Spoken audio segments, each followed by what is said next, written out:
Welcome everyone, and thank you so much for coming. My name is Desiree Ohrbeck, and I'm a former lecturer of Danish at the Scandinavian Studies Department at University of Washington, where I served for 6 years. I hold a master's degree from Copenhagen University in Nordic philology. Right now, I serve at the Scandinavian Studies Department's advisory board. Today, I'll be talking to Claus Elholm Andersen about Helle Helle's 2011 literary piece, This Should Be Written in the Present Tense.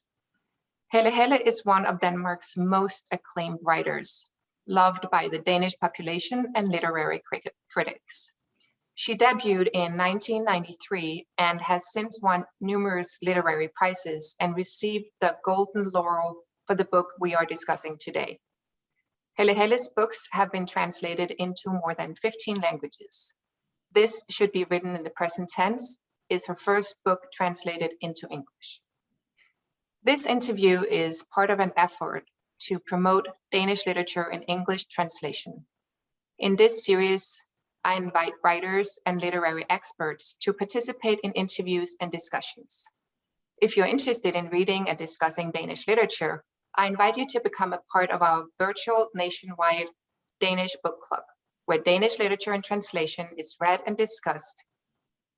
Before we begin, I would like to take a moment to thank the Scandesign Foundation, Museum of Danish America, Northwest Danish Association, National Foundation for Danish America, National Nordic Museum, American-Scandinavian Foundation, University of Wisconsin-Madison, and the University of Washington-Scandinavian Studies Department. And now I'd like to introduce my guest for today. Dr. Claus Elholm Andersen is the Paul and Renate Madsen Assistant Professor of Scandinavian Studies at the University of Wisconsin-Madison and has written extensively on Helle Helle and edited a special issue of a scholar journal on her writings. Welcome, Claus. Thank you. So before we begin, would you begin by placing Helle Helle in a Danish and Scandinavian literary context?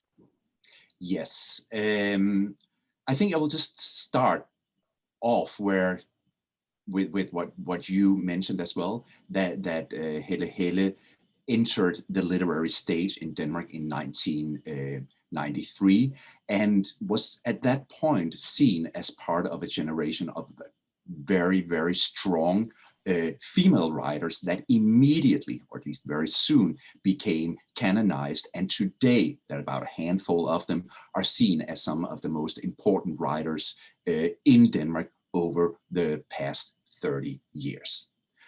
In that generation, it was clear that Helle Helle soon stood out. She managed something that several of the others didn't do to quite the same extent, to both make the public generally happy, reading public happy, and also the literary critics and the fine-makers of literature.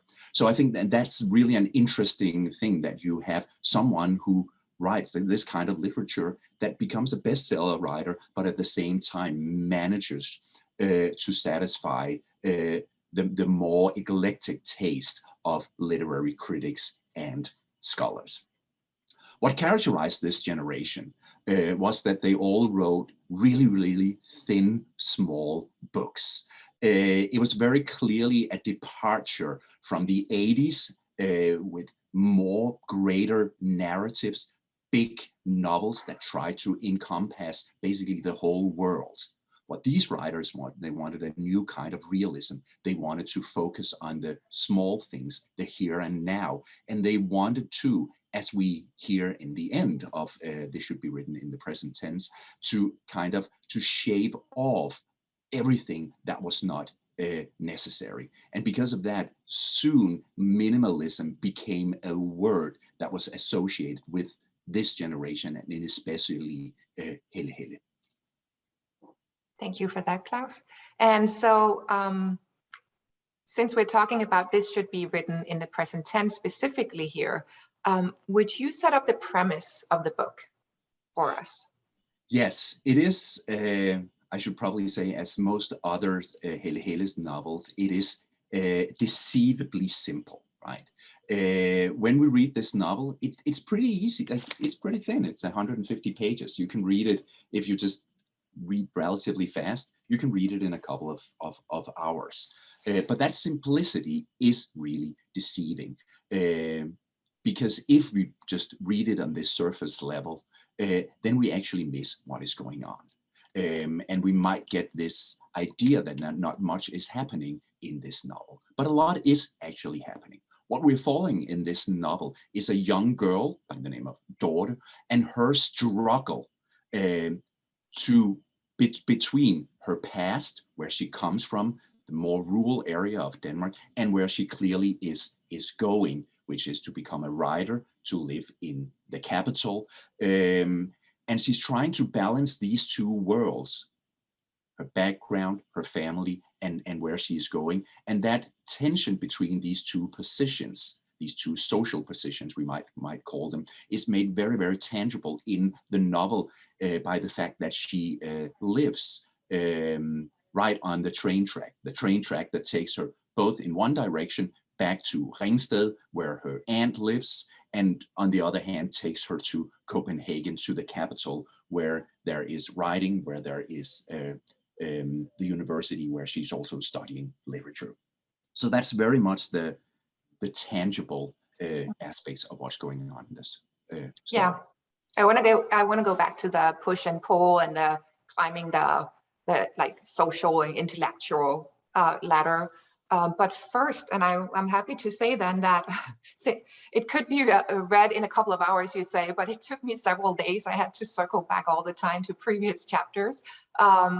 But could you maybe address the beginning and the end of the book? Because the beginning is kind of confusing.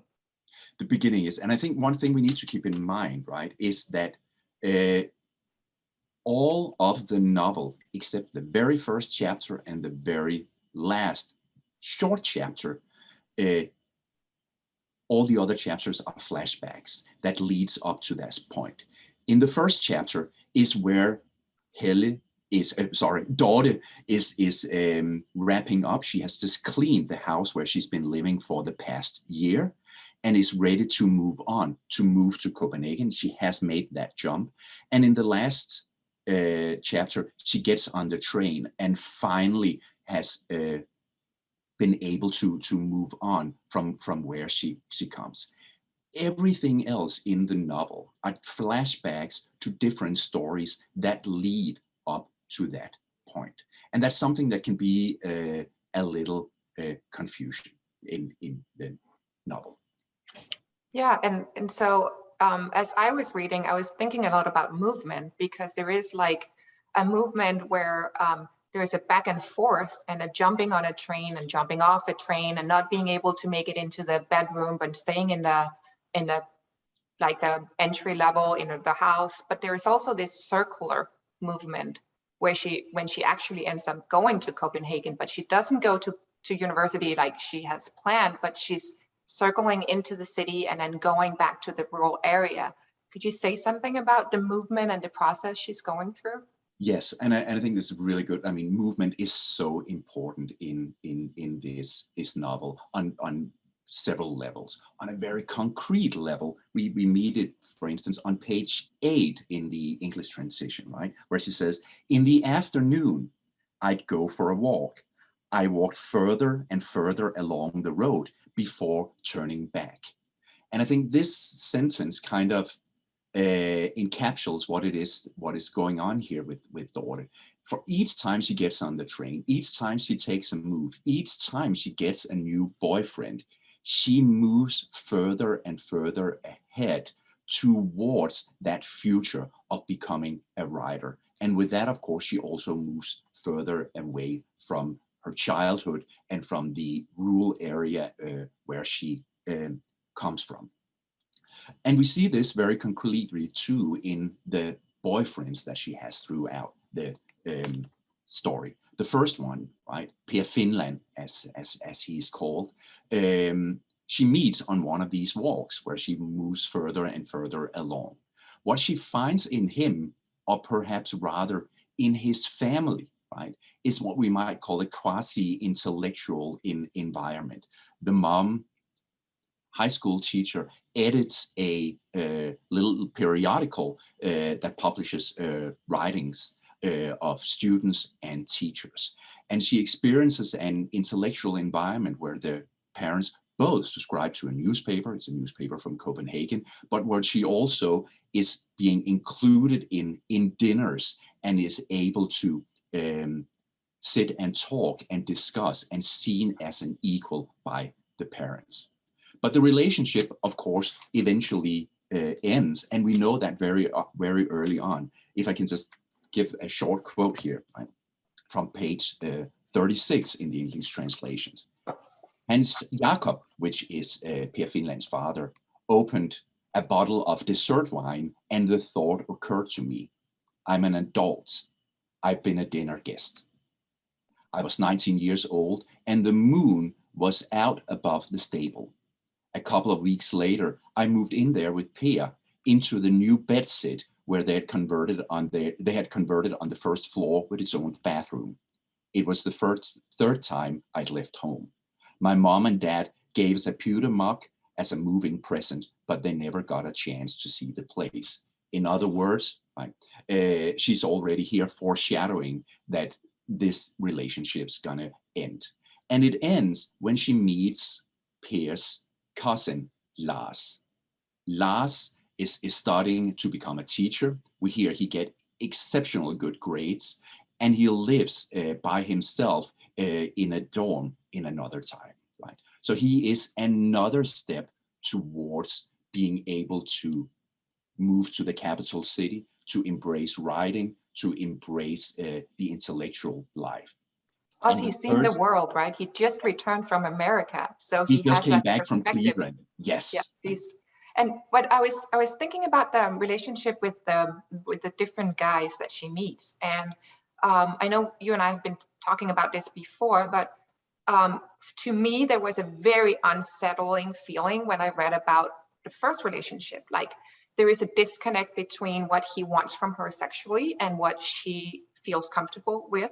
And then as we progress with the different relationship, one of them is also like, she says something along the lines of, he had his tongue almost all the way into my ear.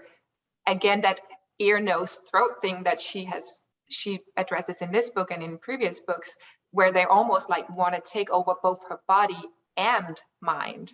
And she's moving away from that gradually with the guys she meets, and you can almost see the development, like you say, with what she's drinking, but also again how she feels both physically and mentally when she's with this new partner along the book.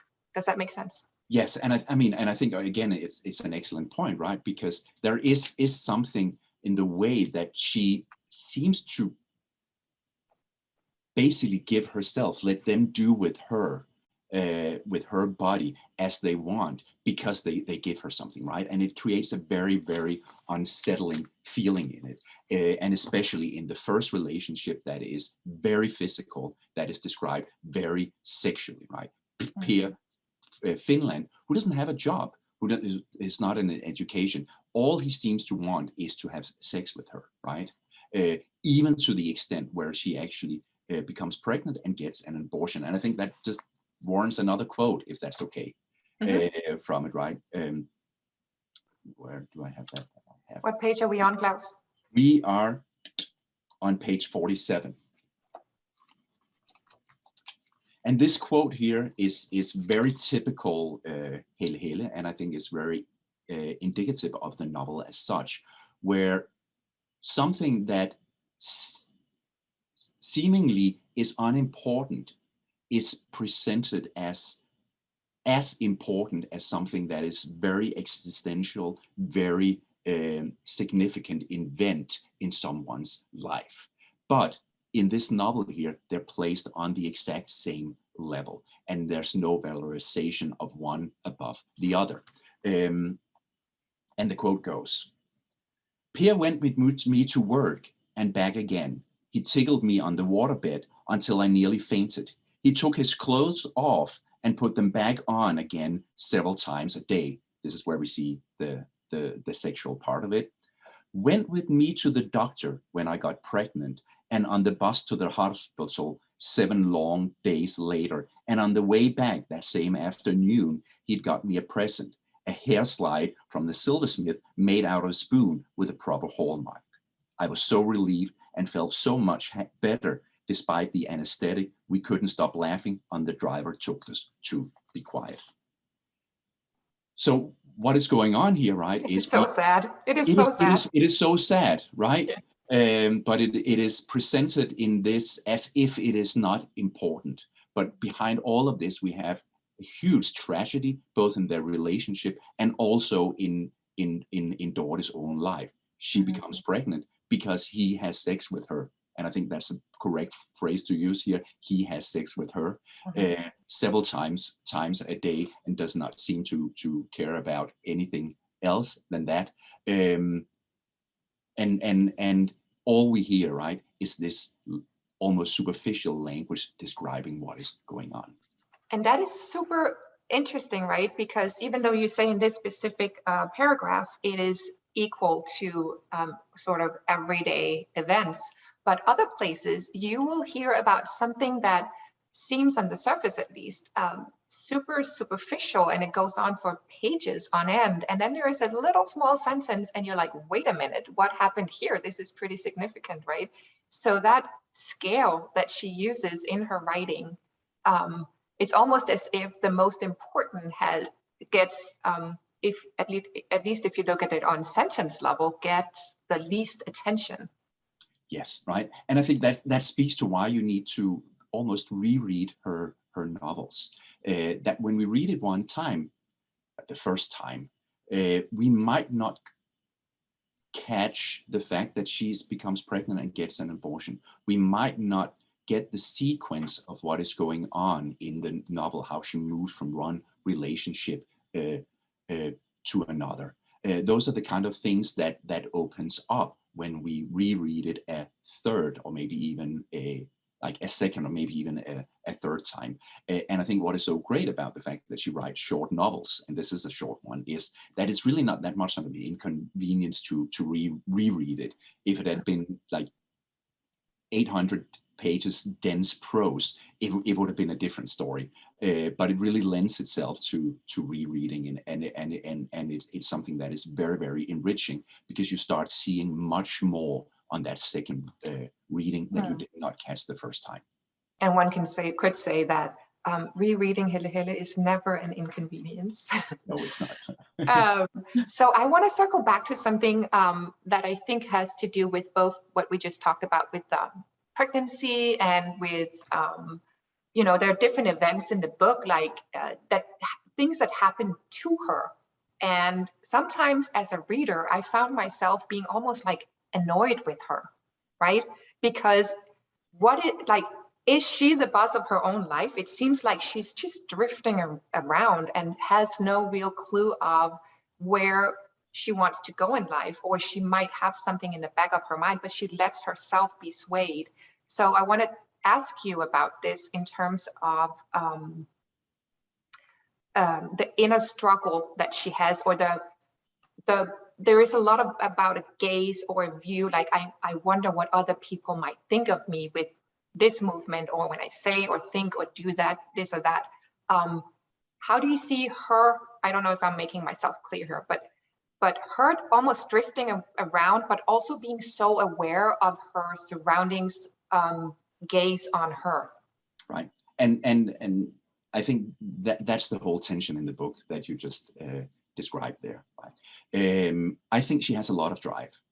I think she knows very early exactly what she wants. Her problem is, of course, she does not have a language to verbalize what it is she wants. She knows she wants something else. She knows there's something with writing, something with language, right? We hear that she is talented at writing party songs. She makes money off it. She sits in her apartment and thinks randomly about certain words. She does not, however, as many other Helle Helle's characters, do crosswords, but that's another typical one that we find in her novel. And she has there is something that really pulls her toward Copenhagen. But at the same time, right, that she doesn't have that language. The second she starts getting that language, if she starts verbalizing it a little bit, she's also alienating where she comes from. And if there's something she doesn't want to do, it is alienating, especially her aunt and the environment that she comes from. So that is simply the tension that she is caught in throughout the novel. And I think we see it also, I mean, in the emulation throughout the novel, right? Every time she is with someone, she emulates their behavior. She starts speaking like them. And I think what is so interesting is that typically we would think about imitation or emulation as something that is at odds with any notion of authenticity. But for Dorte, emulating other people, their language, their behaviors, the mannerisms, right, becomes a way for her to actually step into the role she knows she wants to be. And that is to become a writer, right? We might say fake it till you make it, to make it a little more popular in those terms. So you're also touching a little bit on the writing the party songs. Would you parallel that to the aunt's baker shop? Because there is this aunt in the book, for those who haven't read the book, that we have two different daughters in this book, one with an H, maybe a little hint to the writer's name, and one without an H. Could you say something about the parallel, or maybe not so parallel, lives of the two daughters? And am I right in seeing the writing the party songs as an equivalence in the beginning to the baker's shop, but then a development away from that? At least it's a step. Yes, I think that is a good point. And I think the end, right, the fact that both of them have the same name, they have lived together, right? There's a bond between the two of them. And so what the younger daughter, of course, fears is that moving towards Copenhagen will alienate her relationship with her aunt. But the aunt, aside from being someone who functions as a mother figure, right, who takes care of her, gives her money, gives her food, helps her dress, but also gives her some clothes that she does not want to wear, because she wants to wear the more fancy clothes that you do in the capital, like what is considered hip, not what you do in the rural area. But the aunt, again, is also very much a symbolic figure here, right? She is someone that Dorte does not want to end up with. Because as we'll realize, even though in the beginning, when we meet the aunt, she seems happy, she seems to be sorrowless, she seems to just be embracing the world, different partners, it doesn't matter what's going on. But as we learn towards the end of the novel, she has severe anxiety and even becomes hospitalized with it as well. And I think for Dorte, right, the aunt then becomes a mirror of what will happen to her if she does not move away, if she does not let go of her past and her background. All right, that makes sense. I want to pivot to something completely different. Reading Helle Helle, there are so many tangible elements that if you're familiar with her works, you see them again and again, like the coffee, the toothpaste, the jeans that she cannot seem to close or button, the lilacs. Why do you think she keeps using them or revisit these elements throughout her works? It is, right. It's something that when you read this novel too, right, it is very clear from the beginning. People are almost associated with something physical. On one hand, right, they help populate the universe. What we're dealing with here, right, is a novel that takes place in the mid 1980s. We don't have a specific year, but probably 84, 80, 85 is is where it takes place. And as such, some of these things works as props to help create almost nostalgically this environment of the 80s. On the other hand, they also become symbolic and functions as such in the novel. And I think a very good example could that be the suitcase that follows Dorte along, right? Every time she has a conflict with a boyfriend, she starts packing this suitcase, and that suitcase is also something that that has been passed from her father, right? And that it follows her along very concretely and indicates that she is on this journey. So that's another way that the many objects, many things in the novel function. Yeah, and again with the suitcase and the drifting and the not having maybe that power to do things on her own, like when she leaves one of the boyfriends and this woman comes along and helps her with the suitcase. And in the closing chapter, this lover of hers, he literally puts the suitcase on the train, like, yes, go conquer the world, right? And so she needs help to go to where she wants to go. It's not that she doesn't want to go there, but she really needs someone to almost take control of her life, but still sometimes pull back to regain control. And what is interesting, of course, is right that suitcase, right, also it's not a new fancy suitcase, as I mentioned, right? She's gotten it from her father. It also becomes a link back, because just as for her as a person, letting go of her past to move to the capital city, right? That conflict between rural and city that we find in the novel, she also can't forget about it, because what she has as a writer, we must assume that she, as the narrator of this novel, right? Because Dorte is the narrator, has narrated this years later than it happened, that past also becomes the raw material of her writing, as she suggests in the conversation with the young writer at the cafe in the second last chapter. Yeah, that's interesting. So I want to go back to zooming out a little bit and ask you, I think it was Lars Bukdal at some point many years ago who said that not a goddamn thing happens in her books, but everything happens in her books, right? How would you describe her method of writing and the speed of reading that is required from the reader? I mean, I see it as a sort of participatory reading technique. You need to engage in the book, otherwise you miss 90% of it, right? But how do you see this? Right, and I think here to illustrate this, the first sentence of the novel, right?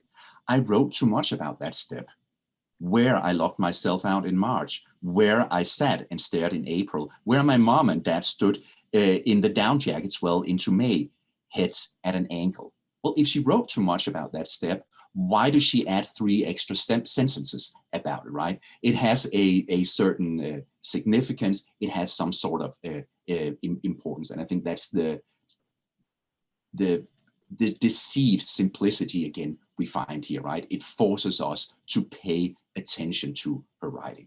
And maybe that's also a meta commentary to the Dorte in the book, back and forth, just like in the first few sentences. Yes, right. The train that passes by, the staircase, can you move in and out of the house, right? We see these symbols in so many things, and they're so concrete and tangible in the novel. Yeah. There's a little bit the joke about Helle Helle that she writes the same novel again and again, and there's a little bit of truth to that joke. Many of her novels do take place in the early to the mid 80s. They are about young girls who come from rural areas and are struggling to find their footing and struggling to find a way to express and find a language where they can talk about their desires to become writers or to start studying. But what is often missed in that joke is that she changes the way she writes that story. It's always seen from new perspectives. One of the things that we see with Helle Helle is she's become much more experimental when it comes to the formal aspect of the novel. And by the formal aspect, I mean simply everything from how the novel is composed, to the point of view, to the narrator, even to the tense that it is written in. Those are the things that she much more experienced with than she has in the past. And where she, as I mentioned in the beginning, early on was characterized and known to be more of a minimalist, that's certainly also something that has changed in the development of her writing. There's much more humor in her novels today, and she does not necessarily shave everything away. Now she's not afraid of packing some of her sentences with adjectives or adverbs that gives them even more significance and makes them point in even more different directions. So right. There's certainly a development that has happened here. And I think what is interesting, and I think why it's so interesting that this novel here has been translated, is that kind of can be seen as a turning point in her writing. After this one here, she becomes even more experimental. It is as if when she had finally written this novel here, she dares herself to step out as a writer that becomes more daring, more experimental, and do new things. And I think that's one of the ways that the title of the novels, This Should Be Written in the Present Tense, can be seen, that Helle herself is still caught in that struggle that the protagonist is going through. She's moving away from the safer rural place that we meet. Of course, I'm not talking about for real, but she's moving away from this safe rural place in her writing, and then starting to experiment more, moving towards the city, towards the unknown, but more cool. Yeah. So Claus, why do you think that in the beginning you said that she's highly read and loved by the Danish population, but she's also very respected by literary critics? How do you think she's able to walk that fine line? What is it she can do that many others can't? I think it's a combination of the things that we have talked about so far. I think what you find, even if you're not a scholar, even if you're not someone who's rereading the book, is that there's a very recognizable environment in her books, partly due to the materiality and the many objects that you mentioned that she includes in her novels, right? There's something, even though might not always be able as readers to fully express it, there's something in the struggle that her characters find themselves in that is easily translatable to our own lives, right? Many of us also comes from rural backgrounds with parents that are not educated and have moved into moved to the city and gotten an education, right? So it's a conflict, this social conflict from moving from one social class to another that is very tangible and very recognizable, and I really think mirrors many people's lives. So I think that's the reason why she continually is a bestseller in Denmark, and still widely read, especially by high school students in Denmark. On the other hand, then there's the more formal aspect, right? The experimentation, her language that seems to speak to literary critics and scholars, and the fact that she renews herself, right? She really, as a writer, pushes the boundaries of what she does for each new novel. And for someone who has been part of the literary establishment for almost 30 years and considered one of Denmark's leading authors, it is really impressive that she can continually press herself to new heights as a writer, something we see in her latest novel that just came out earlier this year in Denmark, that's called Bob, and that came out to raving reviews from all critics that really said this is a true masterpiece. Once again, she has outdone herself. Mm-hmm. Yeah, I think this is a very good high note to end on, unless you want to add something, Claus. I want to thank you very, very much for participating in this series. And to our viewers, I hope that you found the discussion interesting and meaningful. And I thank you for tuning in, and see you next time.